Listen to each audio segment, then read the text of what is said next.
நல்ல ஆழமான சத்தியங்களை நாம் தியானித்து வருகிறோம். தொடர்ந்து இன்றைக்கு நாம் தியானிக்க போகிறோம். கர்த்தர் அநேக நன்மையான காரியங்களை இந்த புஸ்தகத்திலிருந்து நமக்கு கற்றுக் கொடுத்து கொண்டு இருக்கிறார். கடந்த வாரத்திலும் ஒரு சில வசனங்களை நாம் தியானித்தோம். இந்த வாரத்தில் அடுத்த அதிகாரம் 3ஆம் அதிகாரத்துக்கு நேரம் நாம் கடந்து செல்கிறோம். 3ஆம் அதிகாரத்தில் வாசிங்க, 1ஆம் வசனத்திலிருந்தே வாசிங்க. என் சகோதரரே, அதிக ஆக்கினை அடைவோம் என்று அறிந்து உங்களில் அநேகர் போதகராகாதிருப்பீர்களாக. நாம் எல்லாரும் அநேக விஷயங்களில் தவறுகிறோம். ஒருவன் சொல் தவறுவதினால் அவன் பூரண புருஷனும் தன் சரீரம் முழுவதையும் கடிவாளத்தினாலே அடக்கிக் கொள்ள கூடியவனுமாய் இருக்கிறான். பாருங்கள், குதிரைகள் நமக்கு கீழ்ப்படியும்படிக்கு அவைகளின் வாய்களில் கடிவாளம் போட்டு அவைகளுடைய முழு சரீரத்தையும் திருப்பி நடத்துகிறோம். கப்பலையும் பாருங்கள், அவைகள் மகா பெரியவைகளாய் இருந்தாலும் கடுங்காற்றுகளால் அடிபட்டாலும் அவைகளை நடத்துகிறவன் போகும்படி யோசிக்கும் இடம் எதுவோ அவ்விடத்திற்கு நேராக மிகவும் சிறிதான சுக்கானாலே திருப்பப்படும். அப்படியே நாவானதும் சிறிய அவயவமாய் இருந்தும் பெருமையானவைகளை பேசும். பாருங்கள், சிறிய நெருப்பு எவ்வளவு பெரிய காட்டை கொளுத்து விடுகிறது. போதும். இப்போ இதுல ஒரு முக்கியமான ஒரு சத்தியம், என்ன சத்தியம் அப்படின்னு சொன்னா, நம்மளுடைய நாவுகளை எப்படி அடக்கி கொள்ள வேண்டும். ஆங்கிலத்தில் வாசிக்கணும்னு சொன்னா டாமிங் த டங்க் அப்படின்னு சொல்லி போடப்பட்டிருக்கிறது. இந்த உபதேசத்தை அவர் போதிக்கிறார். ஏன்னு சொன்னா, நம்முடைய சரீரத்திலேயே ரொம்பவும் கண்ட்ரோல் பண்ண முடியாத ஒரு அவயம் எதுன்னு சொன்னா அது நாக்கு. நாக்குக்கு என்ன இல்லைன்னு சொல்லுவாங்க தமிழ்ல, நாக்குக்கு நரம்பு இல்லை அப்படின்னு சொல்லுவாங்க. அது அவங்களுக்கு கூட தெரியுது. அப்போ இது சொல்றாரு, முழுவதிலும் முதலாவது எப்படி ஆரம்பிக்கிறார்னு சொன்னா, the people who are teaching, உபதேசியார்கள், உபதேசிக்கிறவர்கள் ரொம்பவும் கவனமாய் உபதேசிக்க வேண்டும். ஏன் என்று சொன்னால், என்ன வேணாலும் சொல்லலாம், கேட்கறதுக்கு ஆள் இருக்குதுன்னு சொல்லிட்டு கட்டுக்கதையை கூட என்ன பண்ணலாம், கிறிஸ்தவ உபதேசமா என்ன பண்ணலாம், போதிக்கலாம். இன்னைக்கு அநேகர் அப்படிதான் போதிச்சுட்டு இருக்கிறாங்க. பைபிள்லேருந்து வருதோ இல்லையோ, தங்களுக்கு என்னெல்லாம் தோணுதோ அதெல்லாம் அடிச்சு விட்டுக்கிட்டு இருக்கிறாங்க. அப்போ ஒரு நாள் கர்த்தர் அவர்கள் என்ன வார்த்தையை கொண்டு பேசினார்களோ அதே வார்த்தையை கொண்டு கர்த்தர் ஒரு நாள் அவர்களை நியாயம் விசாரிப்பார். அதனாலதான் ரொம்ப சவுண்ட் டாக்ட்ரின், அதாவது உபதேசம் என்பது ரொம்ப முக்கியமான ஒன்றாக இருக்குது சபையில். கிறிஸ்துவ உபதேசம் என்பது வேத புஸ்தகத்திலிருந்து வருகிறதா இல்லை வெளியே இருந்து மனுஷனிடத்திலிருந்து வருகிறதா என்பதில் நாம் கவனமாக இருக்க வேண்டும். மனுஷனுடைய உபதேசங்களை போதிக்கிறவர்கள் ஒரு நாள் தேவனால் நியாயம் தீர்க்கப்படுவார்கள். இப்போ என்ன சொல்ல வராருன்னு சொன்னா, நம்ம வாய் இருக்குதுன்னு சொல்லிட்டு, நாக்கு இருக்குதுன்னு சொல்லிட்டு என்ன வேணாலும் பேசலாமா இல்லையா சொல்லுங்க? என்ன வேணாலும் பேசலாம். But you are responsible for what you are talking. நீங்கள் ஒவ்வொரு வார்த்தைகள், நீங்கள் பேசுகிற ஒவ்வொரு வார்த்தைகளுக்கும் நீங்கள் தான் பொறுப்பாளர்கள் என்பதை யாக்கோபு எங்க சொல்லுகிறார். என்ன வேணாலும் பேசலாம், எப்படி வேணாலும் பேசலாம். ஆனா பேசுகிற வார்த்தைகள், எல்லா வார்த்தைகளுக்கும் நாம் தான் பொறுப்பாக இருக்கிறோம். அது மாத்திரமல்ல, நீங்கள் பேசுகிற வார்த்தைகள் எல்லாம் ஒரு நாள் கர்த்தர் நியாயம் விசாரிக்க போகிறார். அந்த பயமும் நம்மளுடைய வாழ்க்கையில இருக்க வேண்டும் அப்படின்னு சொல்றார். 2 உதாரணத்தை இங்க கொடுத்திருக்கிறார். 3ஆம் வசனத்துல 4ஆம் வசனத்துல 2 உதாரணத்தை கொடுத்திருக்கிறாரு. என்னன்னு சொன்னா, பாருங்கள், குதிரைகள் நமக்கு கீழ்ப்படியும்படிக்கு அவைகள் வாய்களில் கடிவாளம் போட்டு அவைகளுடைய முழு சரீரத்தையும் திருப்பி நடத்துகிறோம். ஒரு குதிரையை பார்க்குறீங்க, ஆங்கிலத்தில் என்ன சொல்றாங்க, ஹார்ஸ் பிட்ஸ் அப்படின்னு சொல்றாங்க. அதை வைத்து அந்த குதிரையை என்ன பண்றாங்களாம், கண்ட்ரோல் பண்ணுறாங்க. முழு குதிரையும் என்ன பண்ணுறாங்க பார்த்துருக்குறீங்களா? யாராவது பார்த்துருக்குறீங்களா? நான் சின்ன வயசில் இருக்கும்போது பவானி தெரியுமா? பவானிக்கு எங்கள் அப்பா என்ன பண்ணுவார், ப்ரேயருக்கு ஊழியத்துக்கு கூட்டிகிட்டு போவார். போனால் பவானி பஸ் ஸ்டாண்டில் பார்த்தீங்கன்னா முழுசாக அப்படியே குதிரையாகவே இருக்கும். எத்தனை பேர் பார்த்துருக்குறீங்க? இப்போ ஞாபகம் இருக்குதா? இப்போல்லாம் ஒன்றும் கிடையாது, இப்போல்லாம் எல்லாத்தையும் விற்றுட்டாங்களான் இருக்குது. பார்த்தா எல்லாம் கடிவாளம் போட்டு எல்லாம் அப்படியே குதிரை வண்டி அப்படியே வரிசையாக நிப்பாட்டி வச்சுருப்பான். குதிரை வண்டியில் தான் நிறைய பேர் போவாங்க வருவாங்க. அதெல்லாம் வந்து ஒரு வழக்கம் இருந்துச்சு நம்ம ஊரில். இப்போ ஒன்று ஒன்றா காணாமல் போயிடுச்சு. அப்போ ஒரு குதிரையை எப்படி கண்ட்ரோல் பண்ணுறாங்கன்னு சொன்னால் அதனுடைய கடிவாளத்தினால் கண்ட்ரோல் பண்ணுறாங்க. அதே போல் ஒரு மனுஷனுக்கு சரீரம் முழுவதும் நல்லா இருந்தாலும் நாக்கு நல்லா இல்லைன்னு வச்சுக்கோங்க, அவங்களை என்ன பண்ண முடியாது, கண்ட்ரோல் பண்ணவே முடியாது. நாக்கு மட்டும் நல்லா இல்லைன்னு சொன்னால் அவங்களை என்ன பண்ண முடியாது. அதனால தான் ஜெபம் பண்ணணும். கல்யாணம் பண்ண போகிறவங்க, ஆண்டவரே கொஞ்சம் நாக்கு நல்ல மனைவியை எனக்கு தாரும் அப்படின்னு சொல்லி. இன்னும் கல்யாணம் ஆகலின்னா பரவாயில்ல, ஸ்தோத்திரம். கல்யாணம் ஆயிடுச்சுன்னு சொன்னால் சரி மாறுறதுக்காக ஜெபம் பண்ணுங்க. ஆண்டவரே இந்த நாக்கை கொஞ்சம் கடிவாளம் போட்டு, யார் என்னை அடிச்சிடாதீங்க நாளைக்கு வந்து.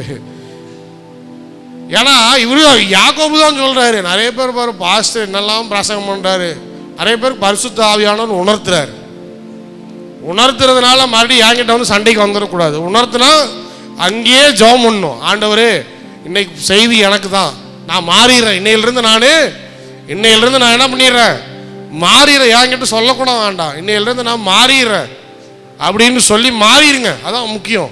செய்தி அதுக்கு தான் பிரசங்கிக்கப்படுது. அப்போது குதிரைக்கு கடிவாளம் எப்படி முக்கியமோ அதே போல் ஒரு மனுஷனுக்கு நாவை அடக்குவது ரொம்ப முக்கியமான காரியமாக இருக்கிறது. விசேஷமாக விசுவாசிகள் கிறிஸ்துவர்கள் தங்களுடைய சொற்களை மிகவும் கேர்ஃபுல்லாக, மிகவும் கவனமாக விடாமல் பயன்படுத்த வேண்டும். You have to use your words very carefully. ரொம்ப கவனமாக பயன்படுத்த வேண்டும். கர்த்தர் அதற்காக தான் அழைத்திருக்கிறார். இயேசு கிறிஸ்து உதாரணம். எங்கேயுமே அவர் வீணான பேச்சுகளை அவர் பேசுறதே கிடையாது. எங்கேயாவது வீணான பேச்சை பேசியிருக்கிறாரா? கிடையாது. வாயை எப்பெல்லாம் திறக்கிறாரோ அப்பெல்லாம் கர்த்தருடைய வசனம் தான் வரும். எப்போ வாயை திறக்கிறாரோ அப்போ ரட்சிப்பு வரும். எப்போ வாயை திறக்கிறாரோ அப்போ ஹீலிங் மிராக்கிள்ஸ் வரும். இல்லை எப்போ வாயை திறக்கிறாரோ அப்போ ஃபர்கிவ்னஸ் வரும். இன்னைக்கு நம்ம எப்போ வாயை திறந்தா யாக்கோபு சொல்கிற மாதிரி என்ன வருது, எல்லாம் அசுத்தமாக தான் வருது. அங்கே ரட்சிப்பு வரல, அங்கே மிராக்கிள்ஸ் வரல, அங்கே வியாதி சுகமாகலை, அங்கே யாரும் மன்னிக்கப்படலை. ஆனால் பின்னாடி வசனத்தில் சொல்கிறாரு, அதெல்லாம் சொல்கிறேன், வர சொல்கிறேன். ஆனால் இயேசு கிறிஸ்துவை முன்மாதிரியாக எடுத்து பாருங்க. எந்த மனுஷனையும் முன்மாதிரியாக எடுக்க வேண்டாம். மனிதன் எல்லாம் பாவத்தில் விழுந்தவன். ஒரே ஒருவர் பாவத்தில் விழாதவர், பாவம் அறியாதவர். அவர் யாருன்னு சொன்னா இயேசு கிறிஸ்து. அவரை எடுத்துக்கோங்க, அவர் தான் ரோல் மாடல். இயேசு கிறிஸ்துவை எடுத்துக்கோங்க. அவர் பேசுகிற வார்த்தைகள் எல்லாவற்றையும் ஒன்றொன்றாய் நீங்கள் கவனித்து பாருங்கள். எல்லா வார்த்தைகளிலும் பரிசுத்தம் இருக்கும். எல்லா வார்த்தைகளிலும் தேவனுடைய வல்லமை இருக்கும். எல்லா வார்த்தைகளிலும் பாவத்துக்கு மன்னிப்பு இருக்கும். எல்லா வார்த்தைகளிலும் சுகம் இருக்கும், ஆறுதல் இருக்கும். இப்படியா யாக்கோபு சொல்றாரு, ஒரு குதிரை எப்படி கடிவாளத்தினால முழு சரீரத்தையும் நாம திருப்பி நடத்துகிறோம். அதே போல கப்பலை பாருங்கள், கப்பல்களை பாருங்கள், வாசிங்க. அவைகள் மகா பெரியவைகளாய் இருந்தாலும் கடும் காற்றுகளால் அடிபட்டாலும் அவைகளை நடத்துகிறவன் போகும்படி யோசிக்கும் இடம் எதுவோ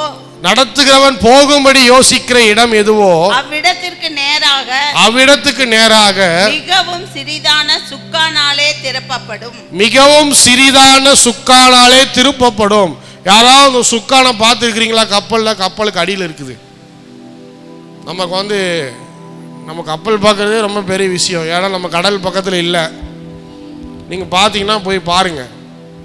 அப்போ ஒரு சின்ன ஒரு கப்பலுடைய பெரிய கப்பல், நல்ல பெரிய கப்பல், ஜைஜாண்டிக், நல்ல பிக் ஷிப் எடுத்துக்கோமே, வெசல்ஸ் எல்லாம் இருக்குது.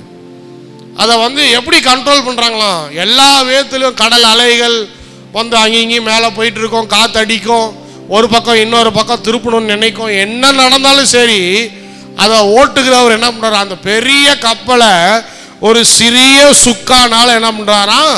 அதை என்ன பண்ணுறாரு? கண்ட்ரோல் பண்ணுறார். ஆங்கிலத்தில் வாசிக்கும் போது ரட்டர் அப்படின்னு போடப்பட்டிருக்கு.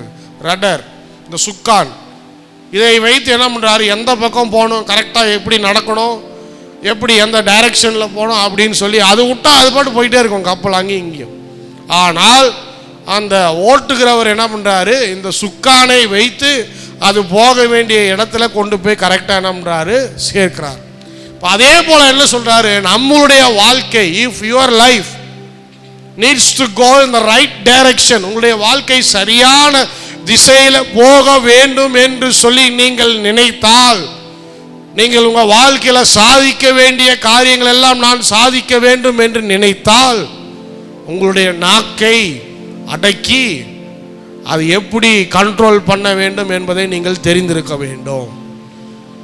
இல்லைன்னு சொன்னால் நீங்கள் செய்ய விரும்புகிற காரியம் எதுவுமே செய்ய முடியாது. நீங்கள் எங்கே போய் சேரணும்னு நினைக்கிறீங்களோ அங்கே போய் என்ன பண்ண முடியாது? சேர முடியாது. தமிழில் ஒரு நல்ல ஒரு வார்த்தை இருக்குது, நுணலும் தன் வாயா கெடும் அப்படின்னு சொல்லி. யாராவது கேள்விப்பட்டிருக்கிறீங்களா? அதுக்கு என்ன அர்த்தம் தெரியுமா?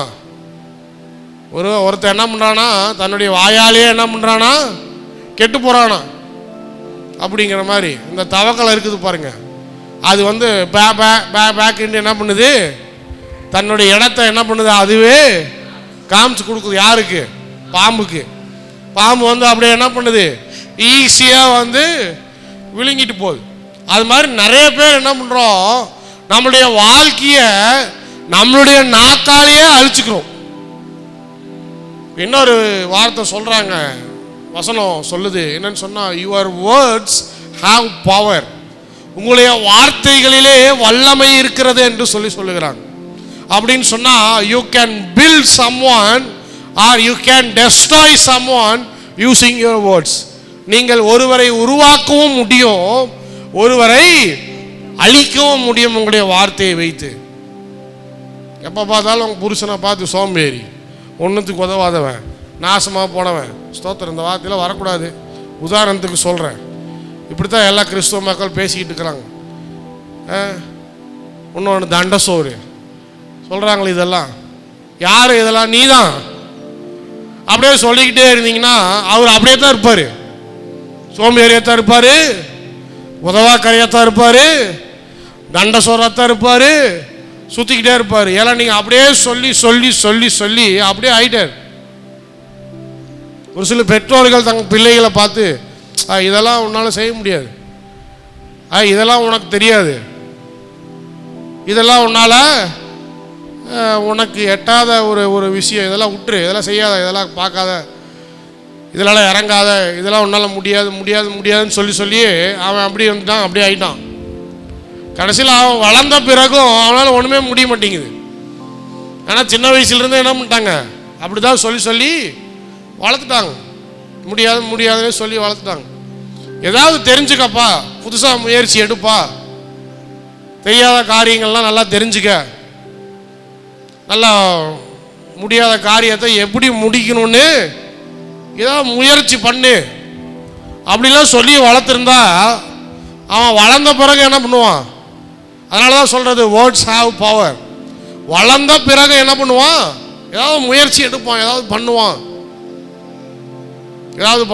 ஆனால் உக்காந்துக்கிட்டு அப்படியே நம்ம வந்து அவனுக்கு அது வராது இது வராது, எதுதான் வரும்? அப்போது எதுவுமே வராதா? சாப்பிட்றது மட்டும்தான் வருது இப்போ எல்லாருக்கும், மற்றதெல்லாம் எதுவுமே அது வராது, இது வராது, மேக்ஸ் வராது, சயின்ஸ் வராது, இங்கிலீஷ் வராது, ஜாகிரபி வராது, எதுவுமே வராது. நம்மளே சொல்லி சொல்லி வராமல் பண்ணிட்டோம் எல்லாத்தையும்.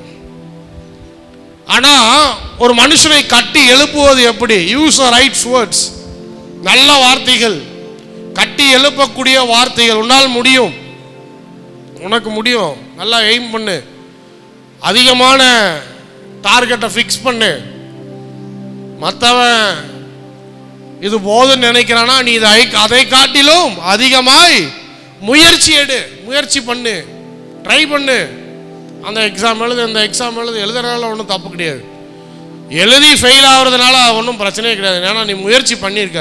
முயற்சி பண்ணாமலே தோற்று போகிறவனை காட்டிலும் முயற்சி பண்ணி தோற்று போகிறது எவ்வளவு மேல். ஏன்னா அதை விட்டா இன்னொன்று, அதை விட்டா இன்னொன்று, ஏதாவது ஒன்று நமக்கு கிடைக்கும்.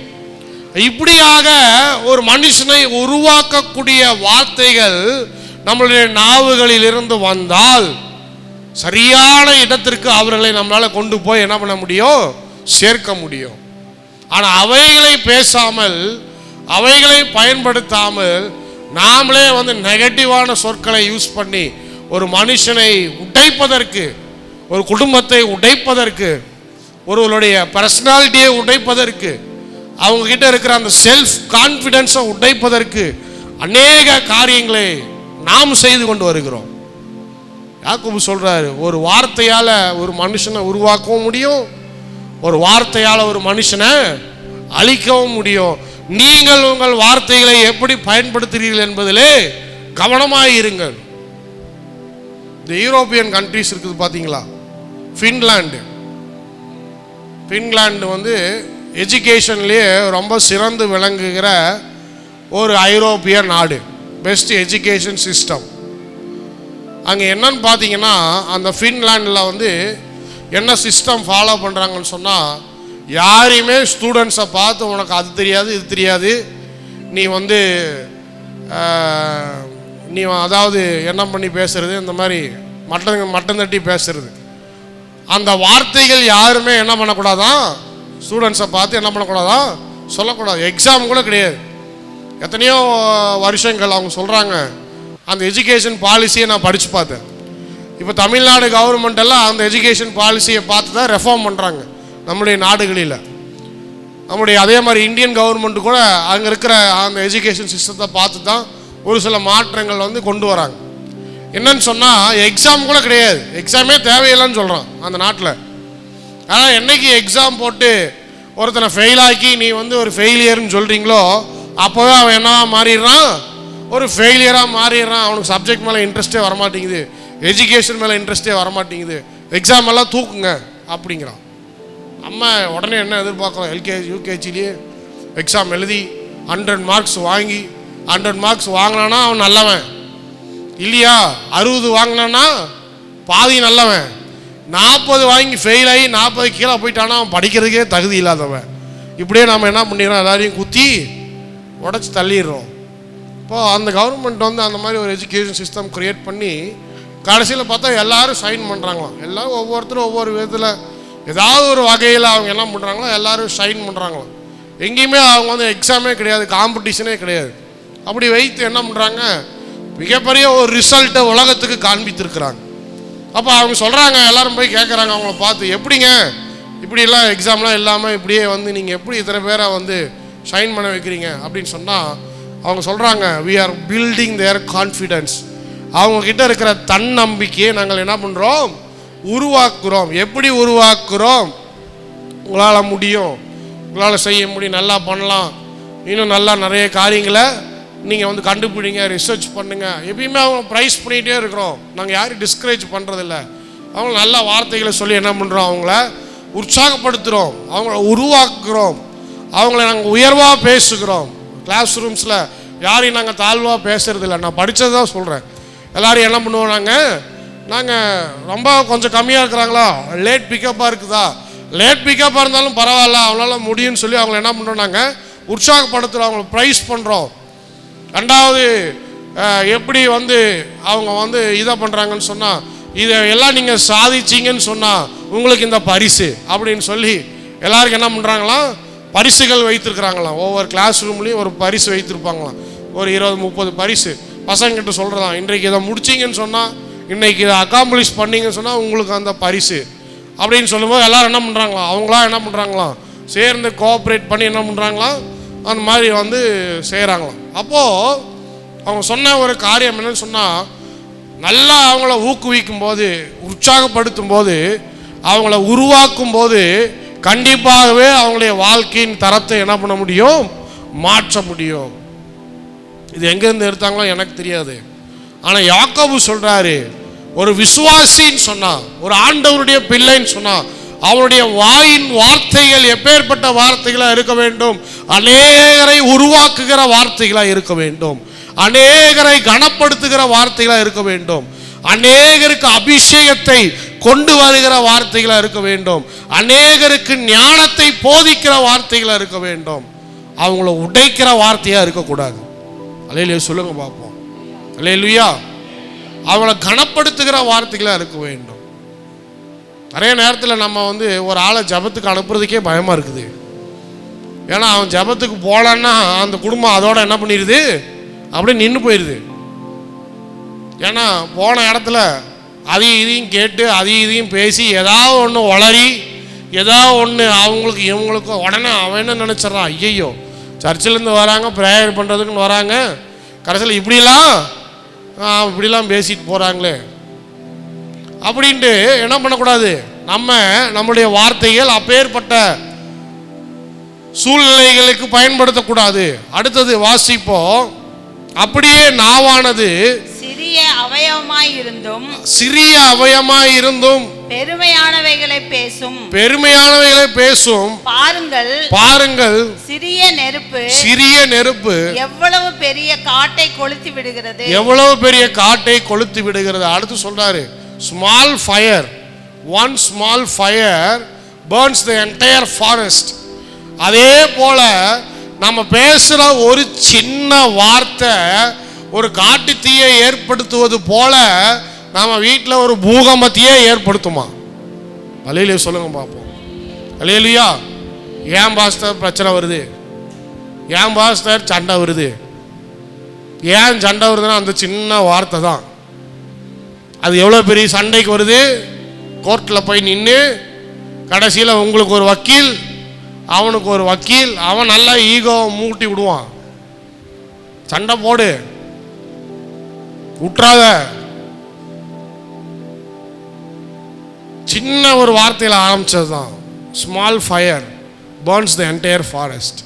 ஒரு சிறிய வார்த்தை, ஒரு சிறிய சொல், யாரோ ஒருத்தர் எங்கேயோ சின்னதா ஆரம்பிச்சு விட்டது தான் எப்படி ஆயிடுச்சு? பொல்ல எல்லாத்தையும் க்ளோஸ் பண்ணிடுச்சு. அதே போல் நம்முடைய வார்த்தைகளில் நம்ம கவனமாக இருக்கணும்.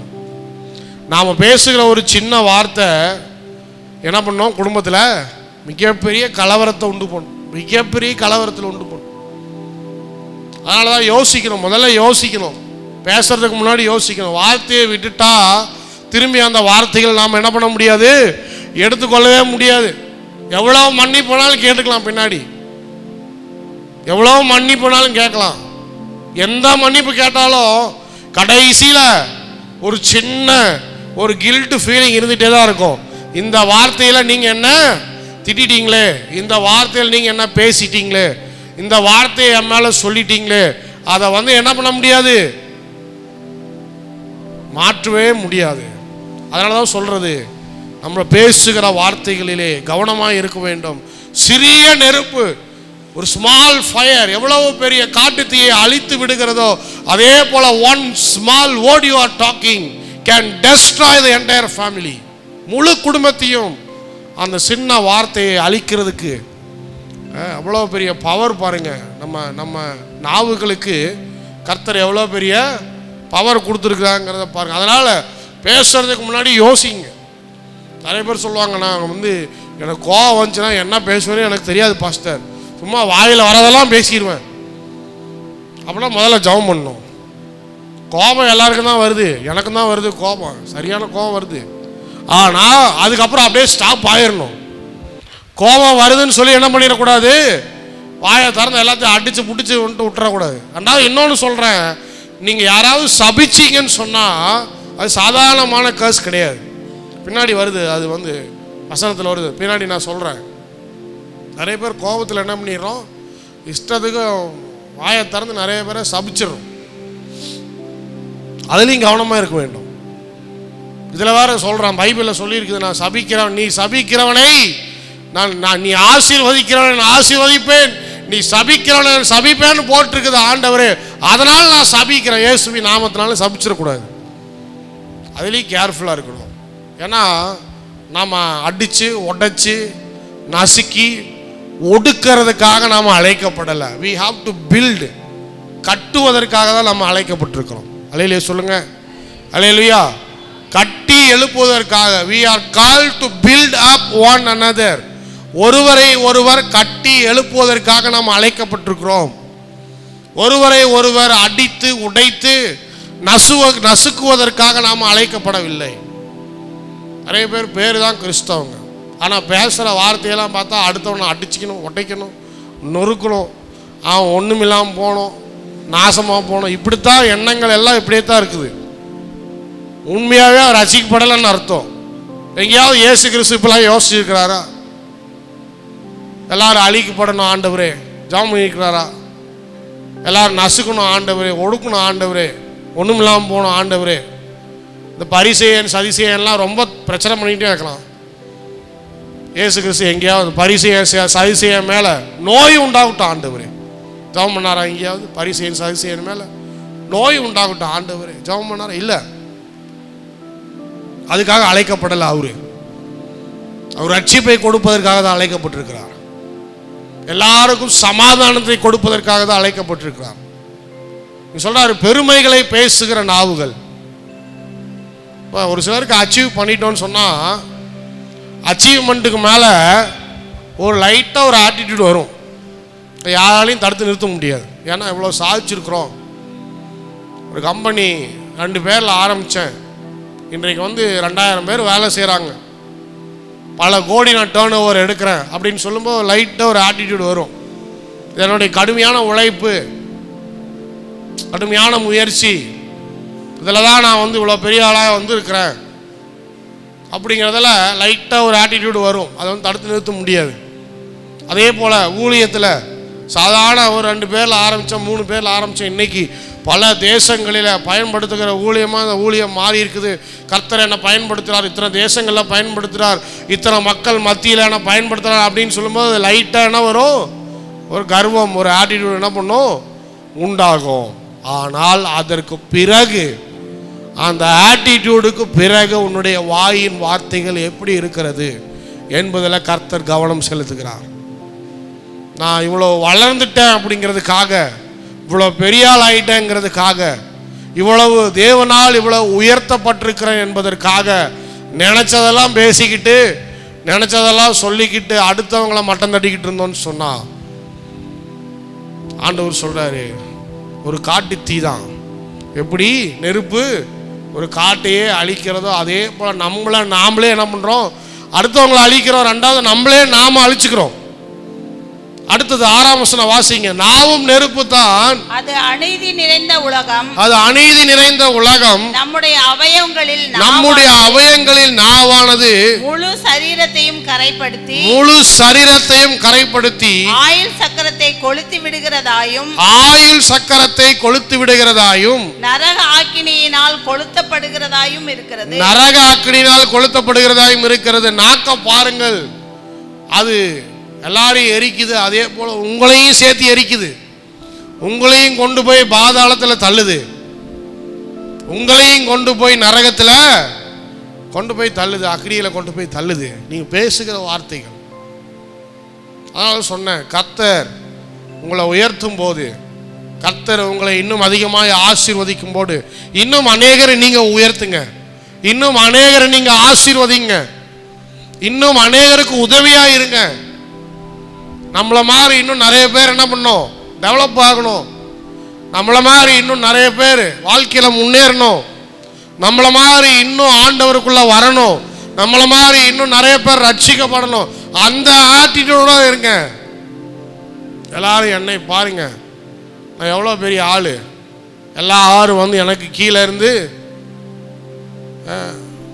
எல்லாம் எனக்கு கொடுங்க அப்படின்னு சொல்லி கேட்கக்கூடாது. அதுக்காக நம்ம அழைக்கப்படலை. ஆண்டவர் சொல்றாரு, அது உன்னை அழிச்சிரும். உன்னை கொண்டு போய் எங்கே தள்ளும்? உன்னை கொண்டு போய் பாதாளத்தில், நரகத்தில் தள்ளும். when God is lifting you up, build other people. கர்த்தர் உன்னை உயர்த்தும் போது நீ இன்னும் அநேகரை உருவாக்கு. அல்லேலூயா சொல்லுங்க பார்ப்போம். நல்ல வேலை கொண்டு போய் கர்த்தர் உங்களுக்கு கொடுக்குறாரா? நல்ல வேலையில் கொண்டு போய் கொடுக்குற ஒரு வேக்கன்சி வருது. எவனோ வந்துட்டு போட்டோம், நமக்கு என்ன, யாரோ போட்டோம் அப்படின்னு. நீங்கள் நாம் வந்துட்டோம், கர்த்தர் நம்மளை உயர்த்திருக்கிறாரு. நம்மளை மாதிரி இன்னும் 2-3 பேர் இருக்கிறாங்க. நம்ம சபையில் ஒரு ஆள் இருக்குது, நம்ம குடும்பத்தில் ஒரு ஆள் இருக்குது, அங்கே ஒரு ஆள் இருக்குது, இங்கே ஒரு ஆள் இருக்குது. கொஞ்சம் அவங்கள கொண்டு வந்து உள்ளே நுழைச்சி விடலாம், ஒரு ஹெல்ப் பண்ணலாம். நம்ம பில்ட் ஆன மாதிரி அவங்களும் பில்ட் ஆகட்டும். ஐயோ அவன் இந்த கம்பெனிக்கு வந்தான்னா என்னையை முடிச்சிருவான், அவன் அங்கேயே இருக்கட்டும். 2 பேர்த்தில் என்ன வருது பார்த்தீங்களா? நம்ம இங்கே வந்திருக்கிறோம், அதே மாதிரி இன்னும் நிறைய பேர் என்ன பண்ணலாம், கொண்டு வரலாம், உயர்த்தலாம். அவனெல்லாம் இங்கே வந்தான்னா நம்மளை என்ன பண்ணிடுவான், நம்மளை முடிச்சிருவான். நீங்கள் ஃபாரின் போயிட்டீங்க, இன்னும் 4 பேரை கூட்டிகிட்டு போங்க, வேணான்னு சொல்லலை நான். அல்லேலூயா. இப்போ சர்ச்சுக்கு வர ஆட்கள் குறைஞ்சி போகுது, ஃபாரின் எல்லாரும் ஃபாரின் போயிட்டா. புதிய ஆத்மாக்களை கொண்டாந்து விட்டுட்டு கூட்டிகிட்டு போகணும். ஸ்தோத்திரம். ஃபாரின் போகிற நிறைய பேர் போனால் அங்கே ஒரு வேக்கன்சியோ ஏதோ ஒரு வேலையோ கிடைக்குது, யாரோ ஒருத்தர் கஷ்டப்படுறான், கொண்டு வந்து விடுவோமே. இவனை கூட்டிகிட்டு வந்தால் கடைசியில் நமக்கு மரியாதை போயிடும். இப்போ நம்ம தெருவில் நம்ம தான் ஃபாரின் இருக்கிறோன்னு ஒரு பேர் வேறு இருக்குது. கடைசியில் யார் நம்மளை என்ன பண்ண மாட்டான், மதிக்க மாட்டான். 1990-95 பார்த்தீங்கன்னா சிங்கப்பூரில் போய் வேலை செய்கிறது பெரிய விஷயம். அப்போது சிங்கப்பூர்லேருந்து வேலை செஞ்சு முடிச்சுட்டு வராங்க அப்படின்னு சொன்னால் ஊரே கூடி என்ன பண்ணுவான், போய் ஏர்போர்ட்டில் போய் மோளெல்லாம் தட்டி கூட்டிகிட்டு வருவான். சிங்கப்பூர் வரைக்கும் போயிருக்கிறான்டா வேலை செய்கிறதுக்கு, எவ்வளோ பெரிய ஊர் அது அப்படின்னு சொல்லிட்டு சிங்கப்பூர் மலேசியாலாம் பயங்கரமாக பேசிக்கிட்டு இருந்தான். போயிட்டு எல்லோரும் உட்காந்து கூட்டிகிட்டு வந்து மாமா மச்சாலேருந்து எல்லாம் போய் மோளம் தாளெல்லாம் அடித்து கூட்டிகிட்டு வந்து வாங்க அப்படின்னு கூட்டிகிட்டு போய் அவர் எல்லாரையும் விசிட் பண்ணி அவருக்கு இருக்கிற மரியாதை இருக்கும் பாருங்கள். எதுவும் பேசாதீங்க, அவர் சிங்கப்பூரில் வேலை செய்கிறார் அப்படின்னு சொல்லி. இன்றைக்கி சிங்கப்பூர் மலேசியா வந்து டவுன் பஸ் மாதிரி போயிட்டுருக்குது. எப்படி போயிட்டுருக்குது? டவுன் பஸ் மாதிரி போயிட்டுருக்குது, மினி பஸ் மாதிரி போயிட்டுருக்குது. ஏன்னா நிறைய பேர் போய் வேலை செய்ய ஆரம்பிச்சிட்டான். எவனுக்கும் மரியாதை இல்லை. சிங்கப்பூரா சேவா, அதெல்லாம் ஒரு பெரிய விஷயமா அப்படிங்கிறான். அப்போது எதுக்கு சொல்கிறேன் அப்படின்னு சொன்னால், அன்னைக்கு நிறைய பேர் என்ன பண்ணுவாங்க, 2 விதமான ஆட்டிடியூட் இருந்தது. ஒன்று, நம்ம போய் வேற ஆளை கூட்டிகிட்டு போயிட்டா நமக்கு இருக்கிற மரியாதைலாம் என்ன பண்ணிடும், குறைஞ்சி போயிடும் அப்படின்னு சொல்லியிருந்த ஆட்களும் உண்டு. ஐயோ நம்மளை சுற்றி இருக்கிற மக்கள் எல்லாம் கொஞ்சம் முன்னேறணும், வாழ்க்கையில் முன்னுக்கு வரணும் அப்படின்னு சொல்லி உதவி செய்த ஆட்களும் உண்டு. அப்போ ஆண்டவர் என்ன சொல்கிறாரு, you have to build someone. உன் வாயின் வார்த்தைகளினால ஒரு மனுஷனை கட்டி எழுப்பு. உடைந்து போய் இருக்கிற ஒரு ஆத்துமாவை உன் வாயின் வார்த்தைகளை கொண்டு உருவாக்கு. உடைந்து போய் இருக்கிற ஒரு குடும்பத்தை உன் வாயின் வார்த்தைகளை கொண்டு மறுபடியும் கட்டி எழுப்பு. ஏற்கனவே எரிஞ்சிட்டு இருக்குது, அதில் போய் இன்னும் எண்ணெயை ஊற்றி இன்னும் அதிகமாக எரிய விடாத. அதுக்காக அழைக்கப்படலை. எரியிற எண்ணெய், எரியிற நெருப்பை என்ன பண்ணு, போட்டு அணைச்சிரு. அப்போது நிறைய நேரங்களில் நம்ம என்ன பண்ணோம், நம்முடைய வார்த்தைகள் உருவாக்குகிறதா இருக்கணும், கனப்படுத்தணும். அவங்கள வந்து இன்னும் தவறான வழியில் போகிறவங்க கூட நம்முடைய வார்த்தைகளால திருந்தி என்ன பண்ணணும், ஆண்டவரை ஏற்றுக்கொள்ளணும். அப்பேற்பட்ட வார்த்தைகளாக இருக்கணும். அடுத்தது 7ஆம் வசனம், 8ஆம் வசனம், 9ஆம் வசனத்தை வாசிங்க. சகல விதமான மிருகங்கள், பறவைகள், ஊரும் பிராணிகள், நீர்வாழும் ஜந்துக்கள் ஆகிய இவைகளின் சுபாவம் மனுஷ சுபாவத்தால் அடக்கப்பட்டதும் உண்டு. நாவை அடக்க ஒரு மனுஷனாலும் கூடாது. அது அடங்காத பொல்லாங்குள்ளதும் சாவுக்கேதுவான விஷம் நிறைந்ததுமாய் இருக்கிறது. மற்ற விலங்குகள் எல்லாத்தையும் நம்ம நாக்க வச்சு அடக்கிடுறோம். நாயை பார்த்து சொல்கிறோம் ஸ்டாப் அப்படின்னா அது உடனே நிற்குது. ஜம்ப் அப்படின்னா ஜம்ப் ஆகுது. ஆனால் நம்மளுடைய நாவை நம்ம என்ன பண்ண முடியல, அடக்க முடியல. யாக்கோபு சொல்றாரு, அது என்னன்னு சொல்றாரு, ஜேம்ஸ் டெல்லிங், அடங்காத பொல்லாதுக்குள்ளதும் சாவுக்கேதுவான விஷம் நிறைந்ததுமாய் இருக்கிறது. Tongue is a restless evil full of deadly poison அப்படின்னு சொல்றாரு. பாய்சன் வந்து சோத்தில் வைக்கிறோமோ இல்லையோ, சாப்பாட்டில் வைக்கிறோமோ இல்லையோ, வார்த்தையில் வச்சுட்டு போயிடுறோம். நிறைய பேர் என்ன பண்ணிடுறோம், நாக்கில் என்ன பண்ணிடுறோம், பாய்சன் வச்சுட்டு போய் நல்லா இருந்துட்டு இருப்பாங்க, நல்லா அந்நீனமாக ஐக்கியமாக இருந்துட்டு இருப்பாங்க. எவனா ஒருத்த வந்து வாயில் ஒரு சின்ன பாய்சனை போட்டு போயிருப்பான், கடைசியில் அது பற்றிக்கிட்டு எரிஞ்சுக்கிட்டு இருக்குது. இப்போ விடக்கூடாது. அடுத்தவங்க வந்து அடுத்தவங்களுடைய சொற்களினால் நம்மை நாமே இடித்து கொள்வதற்கு நாம் என்ன பண்ணக்கூடாது, ஒத்துழைக்கவே கூடாது. யாருக்கும் ஒத்துழைக்கக்கூடாது. ஃப்ரெண்ட்ஸாக இருக்கட்டும், ஃபேமிலி மெம்பர்ஸாக இருக்கட்டும், யாராக இருக்கட்டும், யாரும் அவங்களுடைய விஷத்தை நம்ம மேலே வைக்கக்கூடாது. விசேஷமாக அதுக்கு ஜெபம் பண்ணணும். ஏன்னா வர்றவன் நிறைய பேர் இதில் பாய்சன் தான் போட்டு போகிறான். கணவன் மனைவிக்குள்ளே பாய்சன் போடுவான், பிள்ளைகள் தகப்பன்மாருக்கு இடையில என்ன பண்ணுவான், பாய்சன் போடுவான், குடும்ப உறவுகளுக்குள்ள பாய்சன் போடுற ஆட்கள் இருக்கிறாங்க. இந்த மாதிரி பாய்சன் போடுறவங்களுக்கெல்லாம் நீங்கள் கேர்ஃபுல்லாக இருக்கணும், ஜெபம் பண்ணணும். மனுஷனுடைய நாவு இட்ஸ் அ டெட்லி பாய்சன். மனுஷனுடைய நாவு என்பது என்ன பண்ணுதான், சாவுக்கு ஏதுவான விஷம் நிறைந்ததாக இருக்கிறது. எல்லாத்தையும் நீங்க கேர்ஃபுல்லா பார்க்குறீங்க, ஆனா டங்கை மட்டும் கேர்ஃபுல்லா பார்க்க மாட்டேங்கிறீங்க, நாக்கை மட்டும் கவனமா பார்க்க மாட்டேங்கிறீங்க. சொல்ற யாக்கோபு சொல்றாரு, அது சாவுக்கு ஏதுவான விஷம் நிறைந்ததாக இருக்கிறது, ரொம்ப கவனமா பயன்படுத்துங்க அப்படின்னு சொல்றாரு. அதனாலே 9ஆம் வசனம் 10ஆம் வசனம், அதனாலே நாம் பிதாவாகிய தேவனை துதிக்கிறோம், தேவனுடைய சாயலின்படி உண்டாக்கப்பட்ட மனுஷனையும் அதனாலே சபிக்கிறோம். துதிக்கலும் சபித்தலும் ஒரே வாயிலிருந்து புறப்படுகிறது. நல்லா கேர்ஃபுல்லா கவனிங்க இந்த வசனம். Christians should not curse. விசுவாசிகள், கர்த்தருடைய பிள்ளைகள் யாரையும் சபிக்க கூடாது. ஒருவேளை நீங்க யாரையாவது சபிச்சிருப்பீங்கன்னு சொன்னா இனிமேல் சபிக்காதீங்க, ஆண்டவர்கிட்ட மன்னிப்பு கேளுங்க. ஒரு சில நேரத்தில் நம்ம வந்து என்ன பண்ணிடுறோம், நம்முடைய கோபத்தில் அநேகர் என்ன பண்ணிடுறோம், நம்ம சபிச்சிடுறோம். அவர் சொல்றாரு, you are call to give glory to God. உன்னுடைய நாவுகள் எதற்காக அழைக்கப்பட்டிருக்கிறது, நீ தேவனை துதிப்பதற்காக, பிரைஸ் பண்ணுவதற்காக, அவரை துதிப்பதற்காகவே அழைக்கப்பட்டிருக்கிறது. உன்னுடைய நாவுகள் எதற்காக உருவாக்கப்பட்டிருக்கிறது, ஆண்டவரை கனப்படுத்துவதற்காக உருவாக்கப்பட்டிருக்கிறது. ஹல்லேலூயா, ஹல்லேலூயா. கணவனை பற்றி பெருமையாக பேசுங்க, அதுதான் துதிக்கிறது. உங்கள் புருஷன் மாதிரி யாரும் இல்லை, வரமாட்டேங்குது வாய். புருஷன் மாதிரி யாரும் இல்லை. பாருங்க, இத்தனை நாள் இத்தனை வருஷம் ஆச்சு, என்னைக்காவது என்ன பசியிலையும் பட்னிலையும் விட்டுருக்குறாரா? என்னை வந்து இவ்வளோ கனப்படுத்திருக்காரு, நல்ல வீடு கட்டி கொடுத்துருக்குறாரு, நல்ல வாசல் இருக்குது, எல்லாம் பண்ணியிருக்கிறாரு. பண்ணினாலும் பண்ணியிருக்கிறாருன்னு சொல்லுங்க, அப்போ தான் பண்ணுவார். ஹல்லேலூயா. கடைக்கு போலினாலும் கடைக்கு போகிறாருப்பா என் புருஷன், போய் 4 பேர்ட்டு சொல்லுங்க, அப்போ அவருக்கே உணர்வு வரும். ஐயோ நம்ம மனைவி போய் எல்லாருக்கும், நம்ம கடைக்கே போகிறதில்ல, எல்லாருக்கிட்டையும் நம்ம மனைவி போய் என் புருஷன் கடைக்கு போகிறாரு ஜாமானை வாங்கிட்டு வராருன்னு சொல்லி 4 பேர் நம்மளை பார்க்குறோம். அதுக்காக பையை எடுத்துகிட்டு என்ன பண்ணுவார், அல்லேலூயா சொல்லுங்க பார்ப்போம். அதுக்காக பையை எடுத்துட்டு 4 முறை சொன்னீங்கன்னா 5ஆவது முறை அவர் போயிடுவார். உண்மையாக தான் சொல்கிறேன். அதே மாதிரி கணவர் வந்து மனைவி பார்த்து என்ன சொல்லணும், பெருமையாக பேசணும், ப்ரைஸ் பண்ணுங்க. என் மனைவி மாதிரி அப்பா பார்க்கவே முடியாதுப்பா, என் மனைவி மாதிரி சமைக்கிறது யாராலேயோ என்ன ஒரு டேஸ்ட்டு, உப்பே இல்லைனாலும் டேஸ்ட் சூப்பராக இருக்குதுன்னு போய் 4 பேர்ட்டு சொல்லுங்கள். சொன்னாதான் அவங்க என்ன பண்ணுவாங்க, யூடியூப்பை பார்த்து ஏதாவது கற்றுக்கிட்டு உங்களுக்கு என்ன பண்ணுவாங்க, ஏதோ செஞ்சு கொடுப்பாங்க. சரி நம்ம கணவர் போய் எல்லாத்தையும் சூப்பராக இருக்குன்னு சொல்கிறாரு, அதுக்காகவாது என்ன பண்ணலாம், இங்கே தான் ஒன்று செஞ்சு கொடுப்போம் அப்படின்னு சொல்லி செஞ்சு கொடுப்பாங்க. இப்படியாக என்ன பண்ணுங்க, ஒருவரை ஒருவர் கனப்படுத்த வேண்டும். அதே மாதிரி பிள்ளைகளை பற்றி நல்லா பெருமையாக சொல்லுங்க.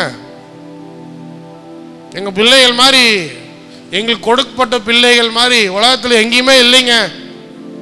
ஆமாம், அப்படிதான் சொல்லணும். என் மகன் மாதிரி யாருக்குமே மகனே. ஆமாம், இப்போ நீங்கள் போய் அடுத்தவன்கிட்ட போய் உட்காந்துட்டு அவன் பையனா, ஐயோ என்னைக்காவது அவன் பையனை பற்றி உன்ட்ட தப்பாக பேசுகிறானா? கிடையாது. யோசித்து பார்த்துருக்கியா? இப்போ ஏற்பட்ட ஆள்கிட்ட போய் கவனமாக இருக்கும்.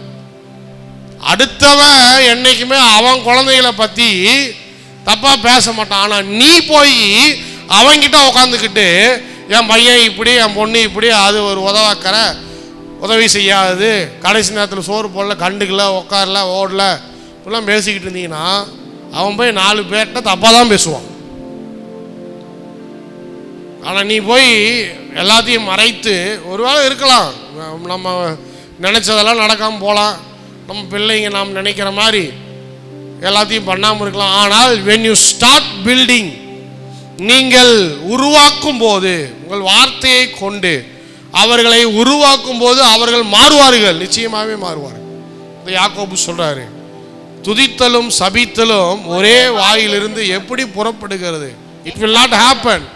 அடுத்தது 11ஆம் வசனம் 12ஆம் வசனம் கடைசியா வாசிக்கிறோம். ஒரே ஊற்றுக்கண்ணில் இருந்து தித்திப்பும், ஒரே ஊற்றுக்கண்ணில் இருந்து திருத்திப்பும், கசப்புமான தண்ணீர் சுரக்கும். கசப்புமான தண்ணீர் திறக்குமா? கிணத்து தண்ணீர் பார்த்துருக்கீங்களா? கிணத்து தண்ணி ஒன்று அது எப்படி இருக்கும்?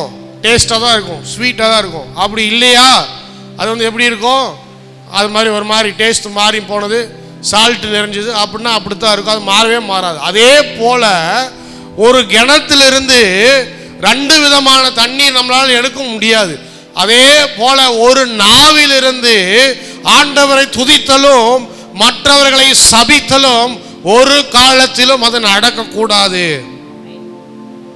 என் சகோதரரே, அத்திமரம் ஒலிவ பழங்களையும், அத்திமரம் ஒலிவ பழங்களையும், திராட்சை செடி அத்தி பழங்களையும் கொடுக்குமா? திராட்சை செடி அத்தி பழங்களையும் கொடுக்குமா? அப்படியே உவர்ப்பான நீரூற்று, உவர்ப்பான நீரூற்று தித்திப்பான ஜலத்தை கொடுக்க மாட்டாது, தித்திப்பான ஜலத்தை கொடுக்க மாட்டாது. சொல்றாரு, என்ன சொல்றாரு? ஒரு பழம், அத்தி மரத்திலிருந்து அத்தி பழம் தான் உண்டாகும். அத்தி மரத்தில் ஒலிவ பழங்களும் திராட்சை செடிகளில் அத்தி பழங்களும் உருவாகாது. நம்மளுடைய லைஃப் எப்படி இருக்குதோ அப்படிதான் நம்முடைய ஃப்ரூட்ஸு. நம்ம எங்கே போனாலும் நம்மளை பார்த்து சொல்லணும், என்னம்மா கனி கொடுக்குறாங்க, என்னம்மா உருவாக்குறாங்க, என்னம்மா அடுத்தவங்கள நேசிக்கிறாங்க, என்னம்மா உதவி செய்கிறாங்க. பலமுறை நான் சொல்கிறேன், யாக்கோபு முழுவதிலும் இதுதான் தீம். கிறிஸ்தவர்கள் சும்மா வெறும் விசுவாசத்தை வச்சுக்கிட்டு நான் விசுவாசி விசுவாசின்னு சொல்லிட்டு இருக்கிறதுல ஒரு பிரயோஜனம் கிடையாது. விசுவாசின்னு சொன்னால் கனி கொடுக்குற விசுவாசியாயிரு, அநேகரை உருவாக்குற விசுவாசியாயிரு, அநேகருடைய வாழ்க்கையை கட்டி எழுப்புற விசுவாசியாயிரு. நீ விசுவாசின்னு சொல்கிறதுனால யாருக்கு எந்த பிரயோஜனமும் கிடையாது.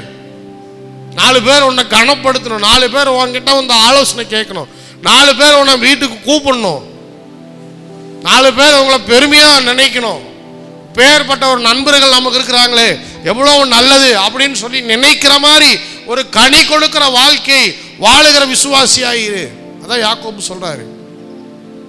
விசுவாசின்னு சொல்லிட்டு எல்லாரையும் போய் அழிச்சுக்கிட்டு உடைச்சிக்கிட்டு உருவாக்கினதெல்லாம் டெஸ்ட்ராய் பண்ணிக்கிட்டு இப்படி இருப்பதற்காக கர்த்தர் நம்மளை அழைக்கல. அநேகருக்கு ஆசீர்வாதமாக இருக்கணும். அல்லேலூயா சொல்லுங்க பார்க்கணும்.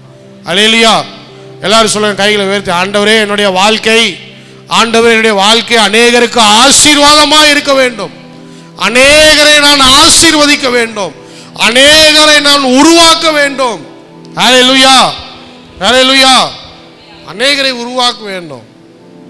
நம்ம பார்க்குறோம், ஒரு குடும்பம் உடஞ்சிருக்குது, அதை எப்படி கட்டி எழுப்பணும், எப்படி உருவாக்கணும். எக்ஸ்ட்ரா போய் அங்கே மூடிட்டு இருக்கக்கூடாது. ஜபம்னா வெறும் ஜபத்தை மட்டும்தான் பண்ணணும். நிறைய பேர் ஜபத்தில் உட்காந்துக்கிட்டு பர்சனல் லைஃப் எல்லாம் பேசிக்கிட்டு இருப்பாங்க. அது வந்து மறுபடியும் பிரச்சனையை தான் உண்டாக்கும். இப்போ நீங்கள் சொல்லுவீங்க, நீங்கள் சொல்கிறத அவங்க போய் 4 பேருக்கு சொல்லுவாங்க, அப்புறம் 4 பேர் சொல்லுவாங்க, திருப்பி அப்படியே மறுபடியும் உங்கள் காதுக்கே வரும், இவங்க எல்லா இடத்துலையும் போய் சொல்லிட்டு இருக்கிறாங்கன்ட்டு. கடைசியில் எல்லாரும் சேர்ந்து வந்து அவங்ககிட்ட சண்டை போடுவான். பாஸ்டர்கிட்டே அநேக காரியங்கள் சொல்லிட்டு தான் இருக்கிறாங்க. உண்மை என்னன்னா, நான் இந்த காதில் வாங்கி ஜெபம் பண்ணிட்டு இந்த காதில் விட்டுருவேன். நீங்கள் 4 வாரம் கழித்து வந்து பாஸ்டர் இப்படி சொன்னால் ஞாபகம் இருக்குதுன்னு கேட்டிங்கன்னா ஞாபகமே இருக்காது எனக்கு. உண்மையாக தான் சொல்கிறேன். ஏன்னா எல்லாருக்கும் தான் பிரச்சனை இருக்குது, எல்லாருக்கும் தான் கஷ்டம் இருக்குது, எல்லாருக்கும் போராட்டம் இருக்குது. நான் அந்த கஷ்டத்தை கேட்பேன், போராட்டத்தை கேட்பேன். ஆண்டவரே உங்களுக்கு ஜெபம் பண்ணுறேன், விடுதலை கொடுங்க ஆண்டவரே, மாற்றுங்க ஆண்டவரே அப்படின்னு சொல்லிட்டு அதோட விட்டு அதோட மறந்துடுவேன். அதான் உங்களுக்கு நல்லது, அதான் எனக்கும் நல்லது. நான் மறக்காம அப்படியே வச்சிருந்தேன்னா ஒரு நாள் வெளியே வந்துடும். எங்கேயாவது வெளியே வந்த பிறகு அது அப்படியே சும்மா போகாது. அது இன்னும் 4 பேர் காதுக்கு போகும், இன்னும் 10 பேர் காதுக்கு போகும். அப்புறம் கடைசியில் வந்து அவனுக்கு கேள்விப்பட்டு அவன் வந்து சொல்லுவான், நீ எல்லாம் ஒரு பாஸ்டரா, உங்ககிட்ட ஜெபம் பண்ணுறதுக்கு சொன்னால் நீ போய் ஊர்லான்னு சொல்லிட்டுக்கிற. அப்போ this is the words of destruction. இதுதான் வார்த்தைகளினால் உடைப்பது. இப்போ ஒரு கஷ்டமோ ஒரு நஷ்டமோ ஒரு விசுவாசி ஒரு பாஸ்டர்கிட்ட சொல்லும்போது ஜெபம் செய்து விட்டு ஆண்டவர் இடத்துல ஒப்பு கொடுத்து விட்டு அதோடு அதை மறந்து அதை க்ளோஸ் பண்ணுவது தான் நல்ல போதகருக்குண்டான அழகு. அதனால் நீங்கள் திரும்ப திரும்ப சொன்னாலும் நான் திரும்ப திரும்ப ஜெபம் பண்ணிவிட்டு திரும்ப திரும்ப மறந்துடுவேன். ஸ்தோத்திரம். அதனால் வந்து கேட்காதீங்க யாருக்கிட்டேயும், பாஸ்டர் என்னடா இவர் சொல்கிறதெல்லாம் அவர் கேட்கவே மாட்டேங்காரு. இன்னும் நிறைய பேர் என்கிட்ட சொல்லிட்டு இருக்கிறாங்க. எல்லாரும் சொல்கிறதையும் கேட்டுக்கிட்டு இருந்தான்னு வைங்க, நான் எனக்கு ப்ரெஷர் சுகர்லாம் வந்து நான் படுத்துருவேன்.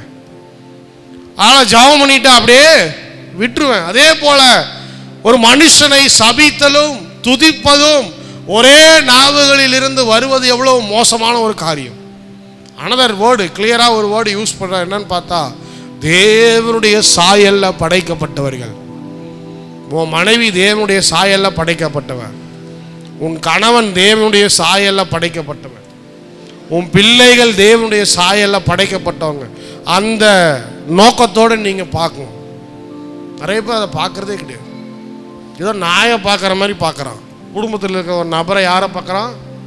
நாயை பார்க்குற மாதிரி பார்க்குறான். நீ விசுவாசின்னு சொன்னால் முதலாவது எல்லாரையும் தேவனுடைய சாயல்ல படைக்கப்பட்டவங்கன்னு பார்க்க ஆரம்பி. அது ஏழையோ அது பணக்காரனோ தாழ்ந்த ஜாதியோ, ஜாதி பார்க்குற விசுவாசிக்கு நிறைய பேர் இருக்கிறான். ஸ்தோத்திரம். ஆனால் ரட்சிக்கப்படவே இல்லை. யாக்கோபு இதை பற்றி எழுதியிருப்பார். இந்தியன் கிறிஸ்டியன்ஸுக்கு தனியாக எழுதணும்னா தனியாக எழுதியிருப்பார். ஒரு எபிஸ்டலே எழுதி வச்சிருப்பார். ஏன்னா நிறைய நேரங்கள் நம்ம எப்படி இருக்கிறோம், ஒரு மனுஷனை ஆண்டவருடைய சாயல்ல படைக்கப்பட்டவளால் நம்ம பார்க்கறதே இல்லை. முதலாவது தேவன் எந்த மனுஷனையும் அவருடைய சாயல்ல படைத்திருக்கிறார் என்பதை நம்ம புரிந்து கொள்ள வேண்டும். அல்லேலூயா. கருப்போ செவப்போ கொட்டையோ நெட்டையோ குண்டோ ஒளியோ எல்லாம் ஆண்டவருடைய சாயல்ல படைக்கப்பட்டிருக்கிறவர்கள். அல்லேலூயா. அல்லேலூயா சொல்லுங்க. அல்லேலூயா. எல்லாம் ஆண்டவருடைய சாயல்ல படைக்கப்பட்டு அவங்களுக்கு உண்டான கனத்தையும் மரியாதையும் நம்முடைய நாவுகள் கொடுக்க வேண்டும். எழும்பி நிற்போம். நாவை அடக்கிக்கொள். நல்ல ஒரு சத்தியம். கிறிஸ்தவர்களாகிய நாம் நம்முடைய வாயின் வார்த்தைகள் எப்பேற்பட்ட வார்த்தைகளாக இருக்கிறது என்பதை சோதித்து பார்க்க வேண்டும். குடும்பங்களிலே பிரச்சனைகள் உண்டாவதற்கு காரணம் இந்த நாவுகள் அடங்கி போவதில்லை. பெருமையின் வார்த்தைகள், கசப்பின் வார்த்தைகள், உடைக்கும் வார்த்தைகள், ஒன்றுமில்லாத செய்யணும் என்ற வார்த்தைகள், சபித்தல், இவையெல்லாம் நம்முடைய வாழ்க்கையில் வேண்டாம். விசுவாசிகளுடைய வாழ்க்கையில் வேண்டாம். ஒருவரை ஒருவர் கனம் செய்வோம், ஒருவரை ஒருவர் உருவாக்குவோம், ஒருவருக்கு ஒருவர் உதவி செய்வோம். தேவனுடைய ராஜ்யத்தை நாம் கட்டி எழுப்புவோம். நல்ல ஆண்டவரே உம்மை துதிக்கிறோம், வல்லவரே உம்மை துதிக்கிறோம், பரிசுத்தரே உம்மை துதிக்கிறோம், போதுமானவரே உம்மை துதிக்கிறோம். அப்பா, நீர் பேசின வார்த்தைகளுக்காக நன்றி செலுத்துகிறோம். ஆண்டவரே, எங்களுடைய நாவுகள் எவ்வளவு மோசமான நாவுகள், அதை உம்முடைய கரத்தில் நாங்கள் ஒப்பு கொடுக்கிறோம். Please forgive us for the words that we should not spoke. நாங்கள் பேசக்கூடாத வார்த்தைகளை அநேக நேரங்களில் நாங்கள் பேசியிருக்கிறோம். ஆண்டவரே, எங்களை தயவாய் மன்னிக்கும்படியாக நாங்கள் செபிக்கிறோம். ஒருவரை ஒருவர் கனம் செய்யும் வார்த்தைகளை, உருவாக்குற வார்த்தைகளை, அநேகரைக்கு ஆசீர்வாதமாய் எங்களுடைய நாவுகளை மாற்றுங்க. ஆண்டவரே, எங்கள் வாழ்க்கை அநேகருக்கு ஆசீர்வாதமாக இருக்கட்டும், அநேகரை உருவாக்குற வாழ்க்கையாக இருக்கட்டும். ஆண்டவரே, நன்மையினால் நிறைந்திருக்கட்டும், ஆசீர்வாதத்தினால் நிறைந்திருக்கட்டும். எங்களுக்கு உதவி செய்யும். அந்த ஒவ்வொருவரையும் ஆசீர்வதியும், குடும்பங்களை ஆசீர்வதியும், தேவைகளை சந்தியும், பலப்படுத்தும், உதவி செய்யும். சகல துதிக்கிற மகிமையெல்லாம் உமக்கே செலுத்துகிறோம். இயேசுவின் நாமத்தினால ஜெபிக்கிறோம் நல்ல பிதாவே, ஆமென். ஆத்தும பாரம் பெருகிடுவே, ஊழியம் தீவிரமானதிடுவே. ஆத்தும பாரம் பெருகிடுவே, ஊழியம் தீவிரமானதிடுவே. நிழல் கூட்டம் சீயோனையே நோக்கி வந்திடும் காலம், நிழல் கூட்டம் சீயோனையே நோக்கி வந்திடும் காலம். பலத்தின் மேல் பலனே, கிருபை மேல் கிருபை. பலத்தின் மேல் பலனே, கிருபை மேல் கிருபை. மகிமை மகிமை மேல் மகிமை. பரிசுத்தம் பரிசுத்தமே, என் வாழ்வில் பரிசுத்தம் பரிசுத்தமே. சோர்வான சூழ்நிலை வந்திடினும், எதிர்ப்பு ஏமாற்றம் சூழ்ந்திடினும். சோர்வான சூழ்நிலை வந்திடினும், எதிர்ப்பு ஏமாற்றம் சூழ்ந்திடினும். பெருக்கத்திலோ பெருக்கத்தையே அளித்திடும் தேவன் நம்மோடு. பெருக்கத்திலோ பெருக்கத்தையே அளித்திடும் தேவன் நம்மோடு. பலத்தின் மேல் பலனே, கிருபை மேல் கிருபை. பலத்தின் மேல் பலனே, கிருபை மேல் கிருபை. மகிமை மகிமை மேல் மகிமை. பரிசுத்தம் பரிசுத்தமே, என் வாழ்வில் பரிசுத்தம் பரிசுத்தம். எல்லாரும் சேர்ந்து ஆமென். பலத்தின் மேல் பலனே, கிருபை மேல். எல்லாருக்கும் பலன், எல்லாருக்கும் கிருபை. கிருபை மேல் தேவனுடைய மகிமை, மகிமை மேல் மகிமை. பரிசுத்தம் பரிசுத்தமே, என் வாழ்வில் பரிசுத்தம் பரிசுத்தம்.